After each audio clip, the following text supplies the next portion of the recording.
वह खून कहो किस मतलब का, जिसमें उबाल का नाम नहीं। वह खून कहो किस मतलब का, आ सके देश के काम नहीं।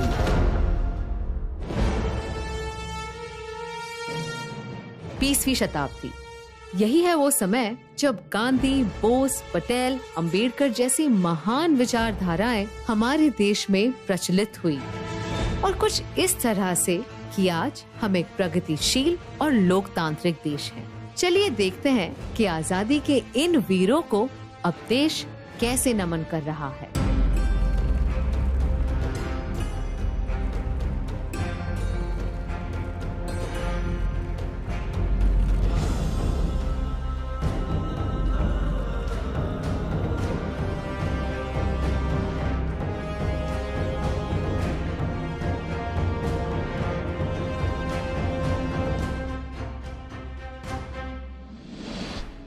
बीसवीं सदी में जब भारत की आजादी का संग्राम लड़ा गया, कईयों ने अपनी आवाज उठाई, पर उनकी आवाज को दबा दिया गया। विनायक दामोदर सावरकर, गणेश दामोदर सावरकर, भाई परमानंद, बटुकेश्वर दत्त, दीवान सिंह, कई ऐसे नाम जिन्हें कम ही लोग जानते हैं और कई ऐसे नाम जिन्हें कोई नहीं जानता। इन्हीं सेल्स में कभी वो फ्रीडम फाइटर्स रहा करते थे जो देश के लिए यहाँ की अमानवीय परिस्थितियों में जिए और मरे।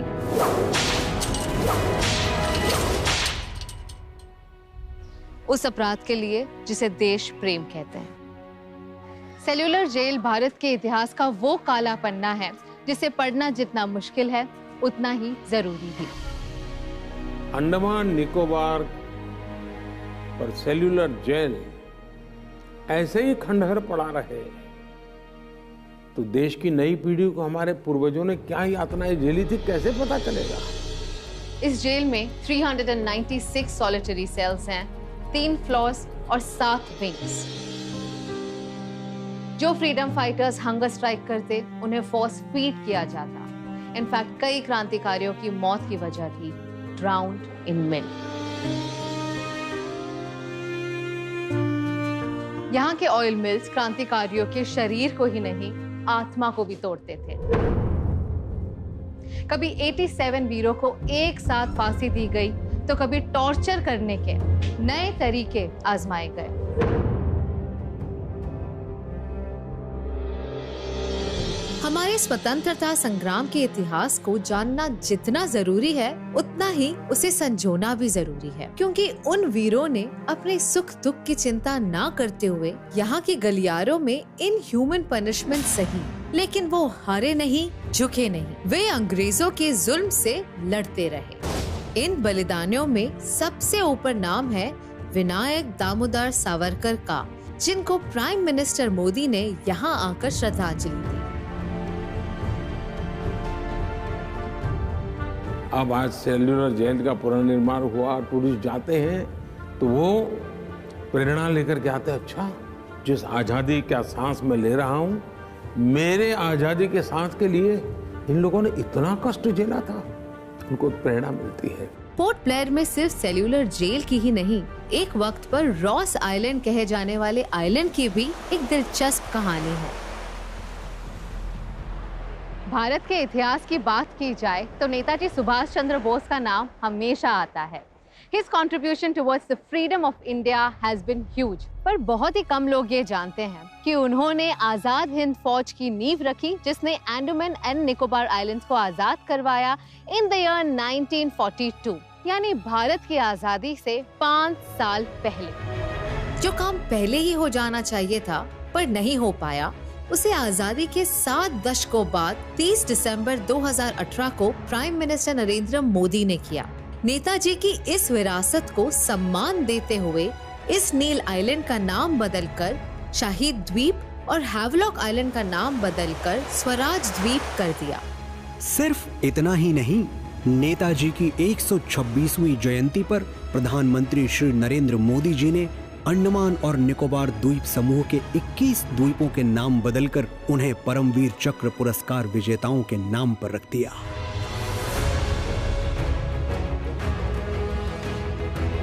और इस तरह इन द्वीपों को गुलामी के प्रतीकों से आजादी मिल गई। अब हम आजादी के इतिहास का सबसे दुखद पन्ना पलटने जा रहे हैं। ये वो जगह है जहां आज से करीब 100 साल पहले भारत की रूह को दहलाने की कोशिश हुई थी। 13 अप्रैल 1919 को 2 फ्रीडम फाइटर्स के अनफेयर अरेस्ट के खिलाफ पीसफुल प्रोटेस्ट करने आई भीड़ को अंग्रेजों ने मौत के घाट उतार दिया।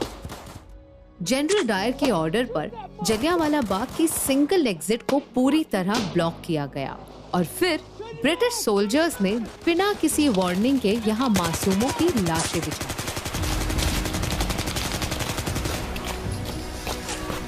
ये शर्मनाक हादसा इंडियंस की स्पिरिट को तोड़ने के लिए ऑर्केस्ट्रेट किया गया था। इस दीवार पर आज भी बुलेट मार्क्स के निशान हैं जो जनरल डायर ने बिना किसी वार्निंग या अनाउंसमेंट के बेकसूर हिंदुस्तानियों पर चलवाई थी। लेकिन आज उसी जगह को कुछ यूं संजोया गया है जो हमें अपने इतिहास को लेकर सेंसिटाइज करेगा। जलियांवाला बाग वो स्थान है जिसने सरदार उधम सिंह, सरदार भगत सिंह जैसे अनगिनत क्रांतिवीरों, बलिदानियों हिंदुस्तान की आजादी के लिए मर मिटने का हौसला दिया। 2021 में पीएम मोदी जी ने जलियांवाला बाग स्मारक का इनॉग्रेशन किया, जिसके तहत इस साइट को प्रिजर्व किया जा रहा है। जलियांवाला बाग का स्मारक का आधुनिक रूप देश को मिलना हम सभी के लिए बहुत बड़ी प्रेरणा का अवसर है। शहीदी कुएं को बेहतर लॉन्जिटिविटी देने के लिए प्रोटेक्टिव ग्लास से घेरा गया है। सैल्वेशन ग्राउंड पर हम शहीदों को भावभीनी श्रद्धांजलि दे सकते हैं। यहाँ हमारे फ्रीडम फाइटर्स के कोट्स इंग्रेव किए गए हैं। 4 गैलरीज बनाई गई हैं जो आने वालों को उस समय, उन लोगों और उस एहसास से जोड़ती है जिसे इस जमीन ने जिए हैं।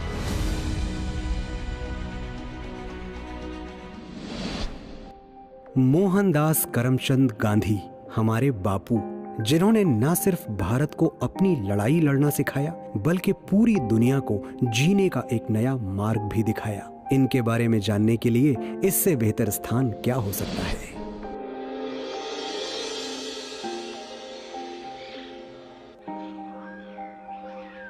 बापू ने कहा था, my life is my message, और ये जगह बापू के संदेश का आईना है। साबरमती आश्रम यानी हमारे बापू का घर, और ये वही आइकॉनिक जगह है जहां 1930 में उन्होंने डांडी मार्च की शुरुआत की।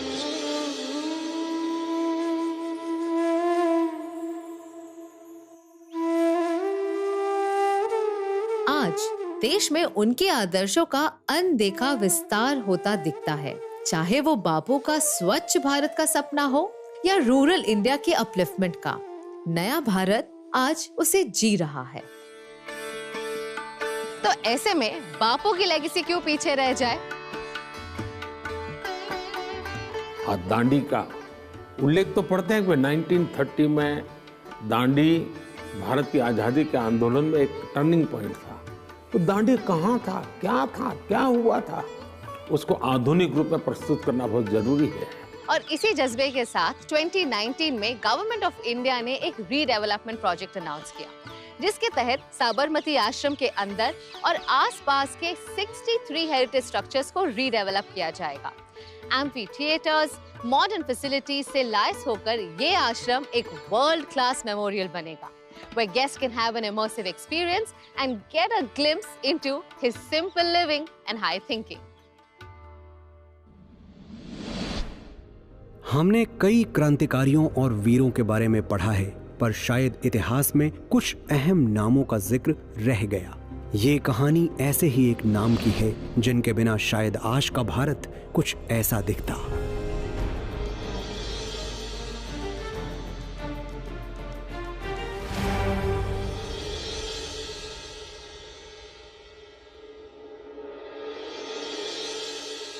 जब हिंदुस्तान की नाजुक हालत है तब हमें क्या करना है? इस नाजुक हालत में हमें हमारी सरकार, हमारी हुकूमत है, उसको ठीक नहीं करेंगे और उसको साथ नहीं देंगे तो हमको नुकसान होगा। भारत के 562 प्रिंसली स्टेट्स को यूनाइट कर यूनियन बनाने वाले इस चहीते नेता का नाम इतिहास के पन्नों में कहीं खो गया। But today, he stands 597 feet tall as a constant reminder of his contributions, grit and nationalism. Shri Narendra Modi ने 2013 में गुजरात के सीएम के तौर पर स्टैच्यू ऑफ यूनिटी प्रोजेक्ट की अनाउंसमेंट की थी और अक्टूबर 2018 में उन्होंने पीएम के तौर पर इसका इनॉग्रेशन किया। आज जब धरती से लेकर के आसमान तक सरदार साहब का अभिषेक हो रहा है, तब भारत ने न सिर्फ अपने लिए एक नया इतिहास भी रचा है, बल्कि भविष्य के लिए प्रेरणा का गगनचुंबी आधार भी तैयार किया है।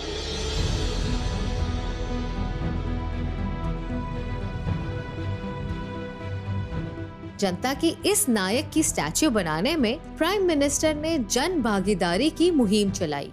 हम पूरे देश में हर जिले में ये लोहे का औजार एकत्र करने का अभियान चलाना चाहते हैं। गुजरात के हर कोने से लोगों ने लोहा दान किया जो इस स्टैच्यू में इस्तेमाल हुआ और जितने प्यार से प्रधानमंत्री ने इस स्टैच्यू को देश के नाम किया, उतने ही प्रेम से लोगों ने इसे अपनाया भी। इस स्टैच्यू के लिए जब लोग हमारे गांव में आए थे लोहा मांगने के लिए, तब हम सभी ने इस स्टैच्यू के लिए लोहा दान किया था। આટલો વિશાળ સ્ટેચ્યુ આટલી જલ્દી બની જશે, ખરેખર મને વિશ્વાસ નથી થઈ રહ્યો। બહુ જ સારું લાગે છે। તમે કોઈ પણ બિઝનેસ કયો, અહીંયા બધાને જ ફાયદો થયો છે। रियल एस्टेट बिजनेसेस हो या फिर ट्रांसपोर्टेशन का धंधा हो या फिर रिक्रिएशनल एक्टिविटीज हो, एक छोटा सा फूल का भी धंधा होगा ना, हर किसी को यहाँ पे मुनाफा मिला है। और इसकी ओपनिंग के पहले ही 11 दिनों में 1,28,000 टूरिस्ट आए थे और by November 2019 daily average of tourist was 15,000, statue of liberty से कहीं ज्यादा। अब हम आ गए हैं on the 45th floor of the statue, which literally feels like the heart and soul of Sardar Vallabh bhai Patel. उनका हमेशा से ही एक सपना था कि यहाँ एक डैम बने, बट 1950 में उनका देहांत हो गया, जिस वजह से उनका ये सपना पूरा ना हो सका।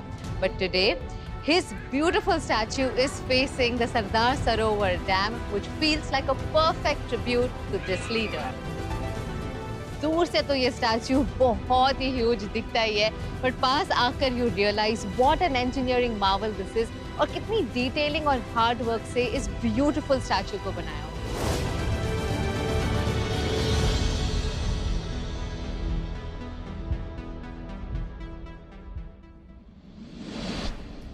1947 में हमें आजादी तो मिल गई, पर एक आजाद देश को भी एक व्यवस्था की जरूरत होती है।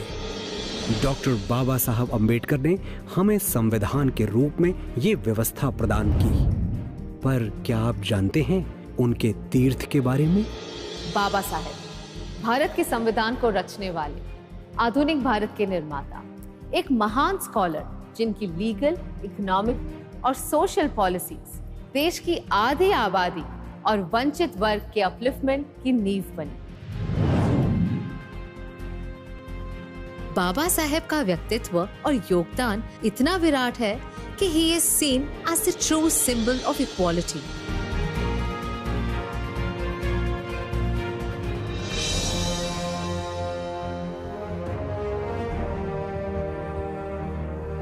एक ऐसे महापुरुष जिन्हें लोग सिर्फ मानते ही नहीं बल्कि पूछते भी हैं।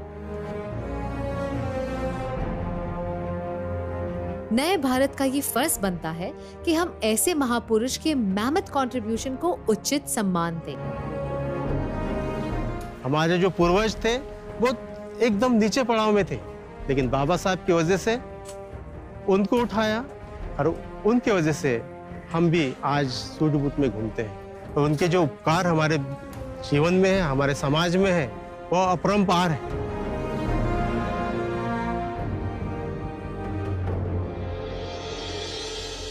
यही विजन लेकर पीएम मोदी ने उनकी लाइफ के 5 इम्पोर्टेंट प्लेसेस को पंच तीर्थ बनाने की घोषणा की। इस महापुरुष ने हमें बहुत कुछ दिया। एक प्रकार से समाज ने अपना कर्ज चुकाना है, ये कर्ज चुकाने का एक छोटा सा प्रयास। वो जगह जहां उनका जन्म हुआ, जहां उन्होंने पढ़ाई की, जहां उन्होंने दीक्षा ली, जहां उन्होंने आखिरी सांस ली और जहां उनका फाइनल रेस्टिंग प्लेस बना।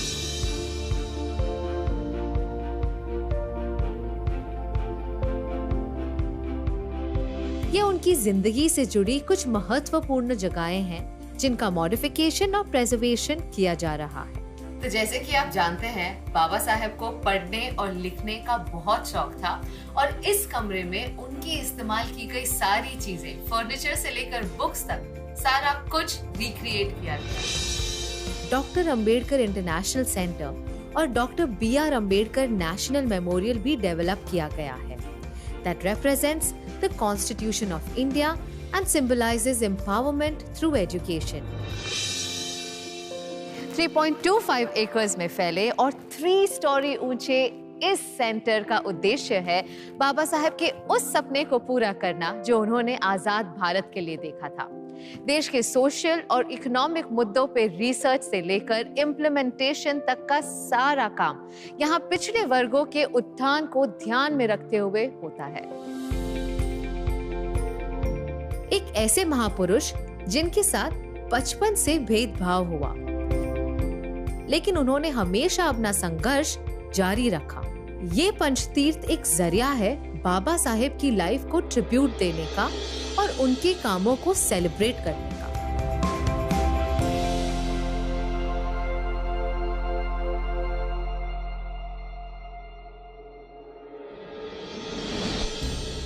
आजादी का ये सफर आसान नहीं था। इसे पाने के लिए अनगिनत बलिदान दिए गए। अगर आजादी एक हक है तो एक जिम्मेदारी भी, पर ये जिम्मेदारी हम पूरी कैसे करें? अपनी जिंदगी को देश के नाम कर देना इतना आसान होता होगा क्या? ताज्जुब की बात है कि इतने सालों तक इन वीरों को समर्पित कोई स्थान नहीं था। जनवरी 2019 में प्रधानमंत्री नरेंद्र मोदी के हाथों इनॉग्रेटेड दिल्ली के रेड फोर्ट के प्रेमाइसेस में बना क्रांति मंदिर समर्पित है उन्हीं सभी फ्रीडम फाइटर्स को जिनकी वजह से आज हम आजाद हैं।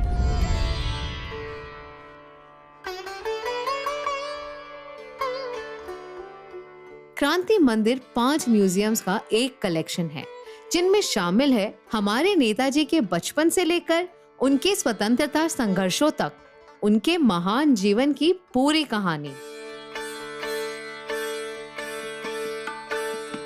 याद जलियां म्यूजियम समर्पित है जलियांवाला बाग मैसेकर में शहीद हुए भारतीयों को और वर्ल्ड वॉर 1 के वीरों और उनके बलिदानों को। ब्रिटिश राज को 1857 की दी पहली चुनौती के संघर्ष की कहानी कहता है म्यूजियम ऑफ 1857।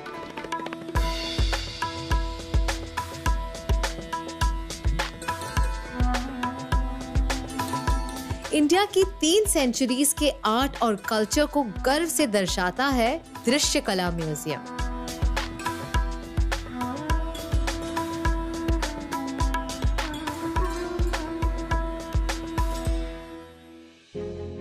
इनके अलावा क्रांति मंदिर में है आजादी के दीवाने, एक डिजिटाइज्ड म्यूजियम जो समर्पित है उन क्रांतिकारियों को जिनका नाम इतिहास में हमेशा रहेगा।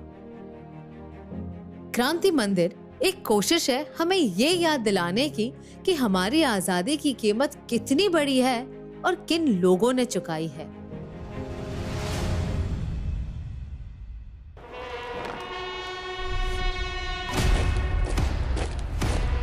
और वो नौजवान जिन्होंने देश प्रेम की सांसें भरकर अपनी जान कुर्बान कर दी, हम उनका सम्मान करना कैसे भूल सकते हैं। लेकिन आजादी के 70 सालों बाद भी हमारे देश में अपने जाबाजों को समर्पित कोई वॉर मेमोरियल नहीं था। इसे बदला पीएम मोदी जी ने 2019 में जब उन्होंने नई दिल्ली में एक world class national war memorial का उद्घाटन कर देश प्रेम को एक नई दिशा दी। आज हमारी सेना दुनिया की सबसे ताकतवर सेनाओं में से एक है। देश पर संकट चाहे दुश्मनों के कारण आया हो या फिर प्रकृति के कारण आया हो, हमारे सैनिक ने हमेशा पहला वार अपने ऊपर लिया। हमारे वीर सेनानियों ने मां भारती के कण कण की रक्षा के लिए जीवन आहुत कर दिए। ये बलिदान सिर्फ नाम मात्र से पता नहीं होता है, उसकी भव्यता दिव्यता की अनुभूति करानी होती है। आजादी से लेके अब तक हजारों जवानों ने देश के लिए अपनी जान दी है। नेशनल वॉर मेमोरियल बनाया गया है उन्हीं वीरों को उचित सम्मान देने के लिए। ये मेमोरियल एक चक्रव्यूह के थीम में बनाया गया है, जिसमें 4 कॉन्सेंट्रिक सर्कल्स हैं। अमर चक्र की अमर ज्योति दर्शाती है हमारे शहीदों के अमरत्व को। वीरता चक्र में है 6 ब्रॉन्ज म्यूरल्स जो भारतीय जंगों की कहानी कहती है। त्याग चक्र के ग्रेनाइट टैबलेट्स पर स्वर्णिम अक्षरों में उन वीरों के नाम हैं जिन्होंने देश के लिए अपनी जान न्यौछावर की है। और पेड़ों से घिरा रक्षा चक्र समर्पित है उन्हें जिन्होंने हमारी और देश की रक्षा की है।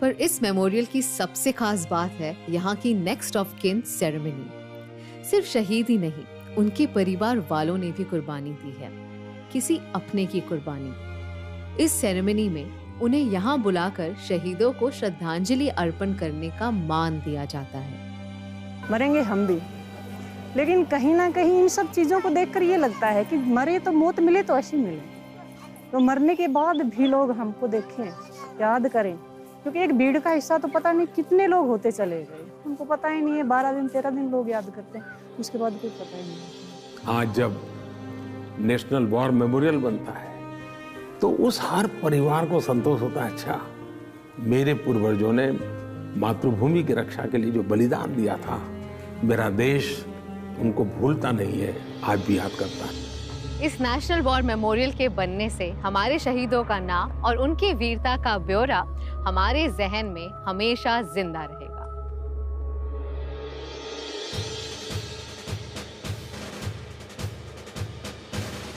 हमारे सोल्जर्स की तरह ही कुछ और लोग भी हैं जिनका एक ही मकसद है, देश को और हमें सुरक्षित रखना, हमारी पुलिस। लेकिन हमारे देश में ऐसी कोई जगह नहीं थी जहां जाकर इनके जीवन और बलिदान के बारे में हम जान सकें। Since independence, more than 35,000 police personnel have made the supreme sacrifice in the line of duty.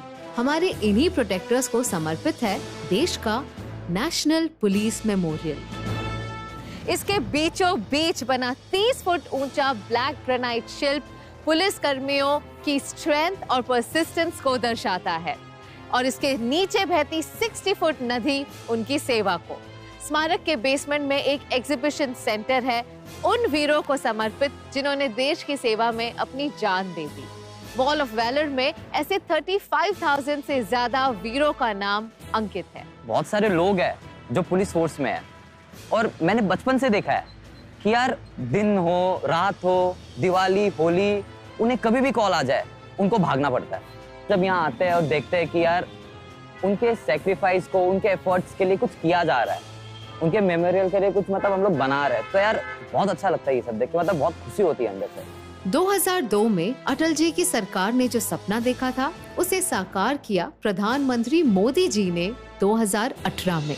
आज पुलिस बेड़े से जुड़े उन हजारों शहीदों को याद करने का भी अवसर है जिन्होंने आजादी से लेकर अब तक कर्तव्य पथ पर चलते हुए अपना सर्वस्व न्यौछावर कर दिया। Imagine so many police officers have sacrificed their life guarding our rights and bringing us justice. I feel this is a great step in giving justice to their efforts. People should know about their supreme sacrifices.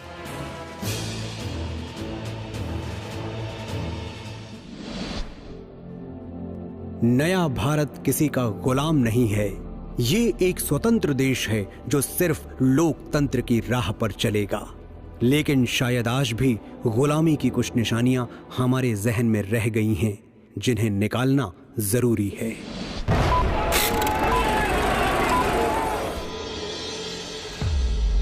आइए आपको ले चलते हैं central Vista, जहां से पूरा देश चलता है। सेंट्रल विस्टा प्रोजेक्ट एक कोशिश है इंडिया की डेमोक्रेसी के सेंटर को वर्ल्ड क्लास बनाने की। इस प्रोजेक्ट में शामिल है new parliament building, central Vista Avenue, common central secretariat और नेशनल म्यूजियम्स जैसे मॉन्यूमेंट भी। ये आईना होगा न्यू इंडिया का, आत्मनिर्भर भारत का। यहाँ काम करने वाले पार्लियामेंटेरियंस, मिनिस्टर्स और ऑफिसर्स किसी पर राज नहीं करते, बल्कि अपना कर्तव्य निभाते हैं। तो फिर दिल्ली की सबसे इम्पोर्टेंट और पॉपुलर सड़क का नाम राजपथ क्यों हो? जॉर्ज V के सम्मान में जिस सड़क को किंग्सवे कहा जाता था, हमने उसे राजपथ बनाकर ही खुशी मना ली, पर अपना माइंडसेट ना बदल पाए। इसीलिए पीएम मोदी जी ने इसका नाम राजपथ से कर्तव्य पथ करके हमारे मन से भी कॉलोनियलिज्म की एक बड़ी निशानी मिटाई। गुलामी का प्रतीक किंग्सवे यानी राजपथ आज से इतिहास की बात हो गया है, हमेशा के लिए मिट गया है। आज कर्तव्य पथ के रूप में नए इतिहास का सृजन हुआ है कि जो चेंजेस है ना, मतलब एक्सपीरियंस करने वाले हैं। आई फील लाइक कि यहाँ पे मतलब जो आप रोड देखो या फिर आप सराउंडिंग देखो, इन्होंने ना सराउंडिंग के ऊपर और अपने रोड के ऊपर और मतलब बेसिकली बहुत वर्क करा है। इस एरिया में better security systems, lawns, sanitation facilities और भी कई सारी एमेनिटीज डेवलप की गई हैं।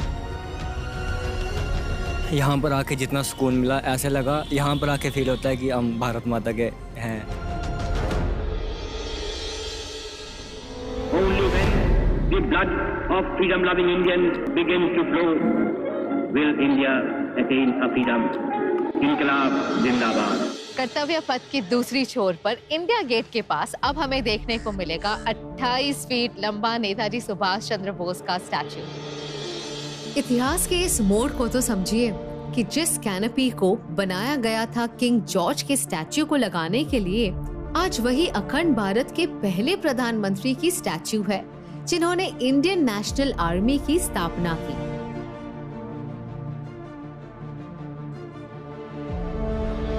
नेताजी की मूर्ति की स्थापना करके आधुनिक और सशक्त भारत की प्राण प्रतिष्ठा भी कर दी है। गुलामी की एक और निशानी मिटाते हुए नेताजी का ये स्टैच्यू एक मजबूत भारत और हमारे संकल्प का प्रतीक है। वो नेताजी ही थे जिन्होंने अंडमान को भारत का हिस्सा बनाया। उनके योगदान को उचित सम्मान देना हमारा फर्ज बनता है और नया भारत इसे बखूबी निभा रहा है। वो कहते हैं ना, हर कहानी का अंत एक नई कहानी का शुरुआत होता है। शायद ऐसा ही कुछ होगा इस कहानी के साथ भी। ये कहानियां सुनकर शायद हम भी अपनी संस्कृति को एक नए नजरिए से देखेंगे, हमारी ऐतिहासिक धरोहर का महत्व बेहतर समझेंगे और हमारे वीरों के बलिदानों की कहानियां गर्व से सुनाएंगे। तो मेरे साथ इंडियन कल्चर की इन दिलचस्प कहानियों का हिस्सा बनने के लिए शुक्रिया। भारत का इतिहास और इसका कल्चर इनवैल्यूएबल है। ये जितना विशाल है, इसे सहेज कर रखना उतना ही जरूरी भी है और मुश्किल भी। But when there is honesty in your intent and strength in your commitment, तो कोई मुश्किल बड़ी कहां। आज पूरे देश को यह विश्वास है कि श्री नरेंद्र मोदी का उठाया हुआ ये कदम पीढ़ियों तक हमारा सर गर्व से ऊंचा रखेगा।